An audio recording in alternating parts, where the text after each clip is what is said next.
Welcome to সুচিত্রাস blog. আচ্ছা তোমরা বন্ধুরা, আশা করি তোমরা ভালো আছো। তো আমাদের মেয়েদের সকালটা কিন্তু শুরু হয় রান্নাঘর থেকে, আর চিন্তা ভাবনা নিয়ে কী রান্না করব, কোনটা দিয়ে কী করব, কে কী খাবে কে কী খায় না, এগুলো ভাবনা নিয়েই আমাদের রান্নাঘরে কাটাতে হয় সময়টা। তো দেখো আমাদের জন্য মাছ রান্না করে নিয়েছি। ছেলে যেহেতু মাছ খায় না, ওর জন্য ডিম রান্না করছি, কয়টা চিংড়ি ভেজে দিচ্ছি। আর এদিকে তোমার দাদাবাবু যেহেতু অফিসের খাবার নিয়ে যাবে, ভাজা তো একটা করতেই হবে।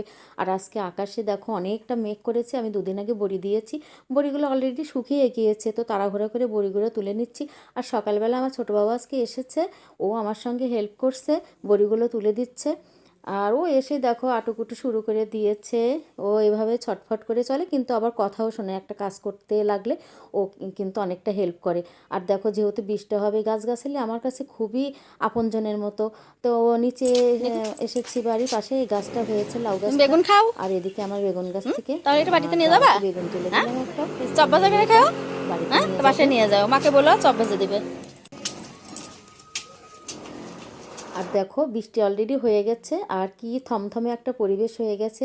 এতটুকু বৃষ্টিতে যেন চারদিকে ঠান্ডা কেমন একটা আবহাওয়া, আর একদম থমথমে ভাব হয়ে গেছে। খুব চুপচাপ একটা নীরব পরিবেশের সৃষ্টি হয়েছে, যেন বর্ষা এসে গেছে।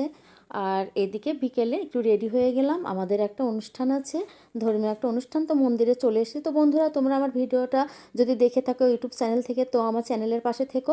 আর যদি আমার পেজ থেকে দেখে থাকো, তাহলে আমার পেজটিতে ফলো করে পাশে থেকো। তো দেখা হচ্ছে পরবর্তী কোনো ভিডিওতে। ধন্যবাদ সবাইকে।